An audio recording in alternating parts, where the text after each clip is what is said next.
Hello, sunshine. This is Elijah from Iconoclast Maine.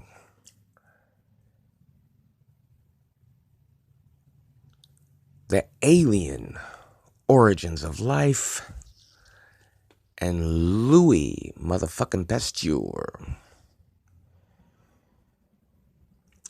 What does Eli mean? What does Elijah mean by that? What are you talking about, Iconoclast? Louis Pasteur's law. First, a little bit check on the story and history of that law. Pasteur, I believe, was an atheist, if I'm remembering correctly. And during his time, he had these creationist religious fruitcakes who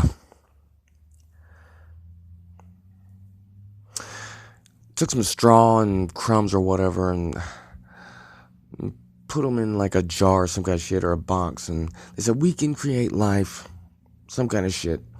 And the next day there'd be mice up in the box. Now thinking about it from our time period or whatever, we're like, okay, you're attracting the fucking vermin, so fucking what? Well, even if rational people understood that, Pasteur, being the scientist that he was, said, okay, if this is the way that you say it is, then we can take the same sterile type of things, put it like straw, crumbs, whatever, put it in a sterile environment, and if you can create life, then this should create life in this sterile environment. Well, I think that he put it in a jar or some kind of shit, and it was all sterile, all clean. And they waited. And as expected, as one would expect, no fucking life occurred. None. Excuse me. This is interesting, though, because you have this whole atheistic movement and this whole scientific atheistic movement, and you have this Big Bang Theory, and you have this movement of scientists who say, all right, we have this chemical concoction on the planet Earth, and for whatever reason, there's life. Ta-da! Well, in an odd way, and like I say, I think that Pasteur was an atheist. Please correct me if I'm wrong about that. In an odd way, he proved just the opposite. Now, does this say that the Creator is aware, or that the Creator is the Jewish, Christian, or Islamic, or Jainist, or Hindu? No, it doesn't mean any of those. It doesn't mean that is not God at all. What we can say is you can have all the chemical slush that you want on a rock, and in the sterile environment of space, no life will occur. It just fucking won't. It takes life to make life, to create life.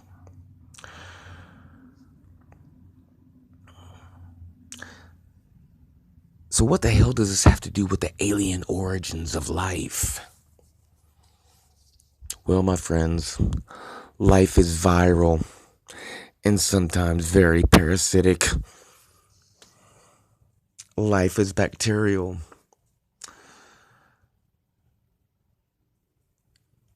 And if you take the chemical sludge of this rock we call planet Earth,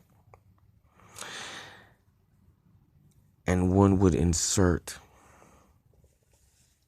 maybe one virus, maybe 1,000, maybe 3,000, maybe 2,000 viruses,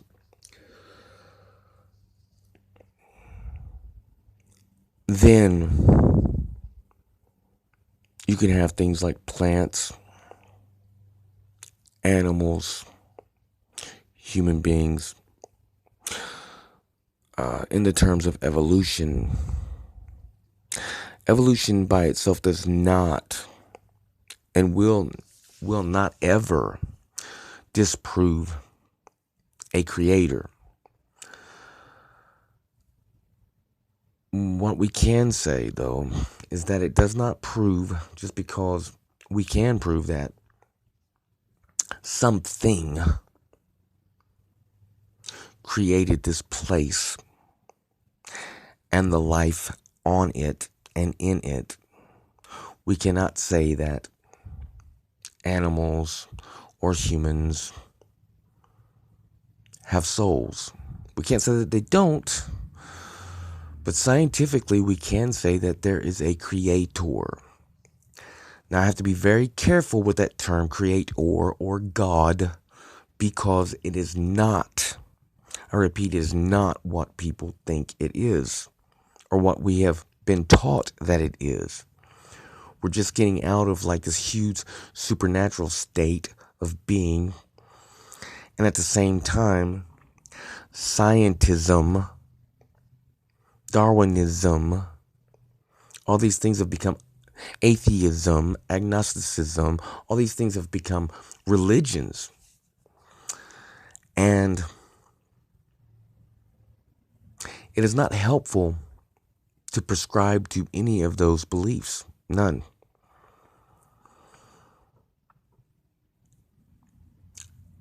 I believe that in a very real form, reality is God, that reality is truth, that nature and the universe is God, that it is truth, and that we just have very little. I mean, we're still in our infancy. So I just thought this would be, it just seems like a very, very unique bit of thought. It was like, okay, we have Pasteur, who was pretty much an atheist, and then these creationist religious fruitcakes, right? And then we have the question of, where did life begin? Now, in our current time, we've got people talking about aliens among us and alien visitors and reptilians and Palladians and the gray aliens and all this other shit.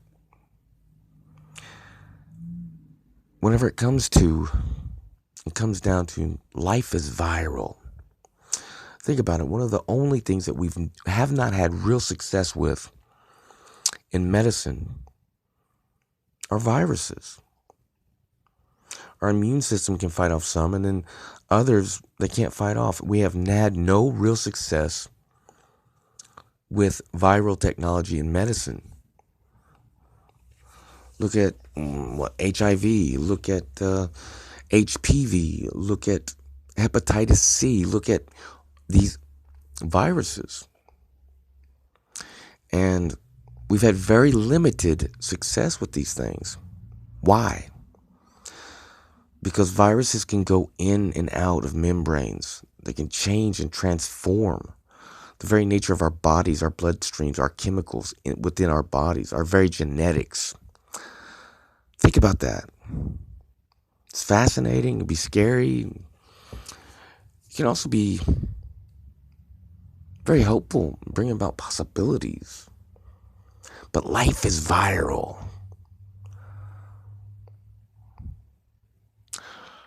Think about this for a moment, too. A lot of viral infections have secondary bacterial infections. What the hell does that mean? You know, as the viruses move through us,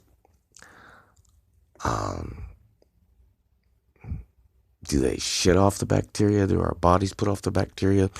I know that it changes the balance of bacteria within our bodies, but think about that for just a moment.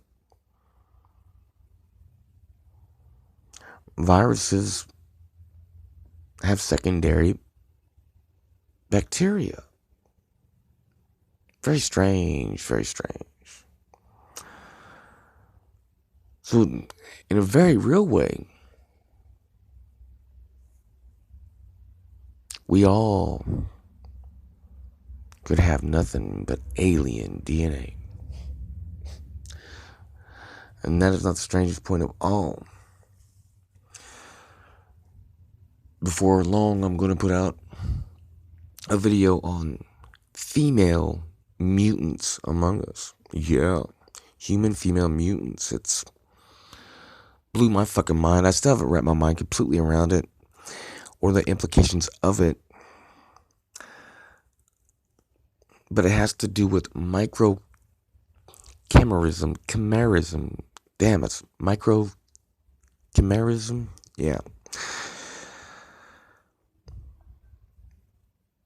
But yeah, the alien origins of life and Louis motherfucking Pasteur.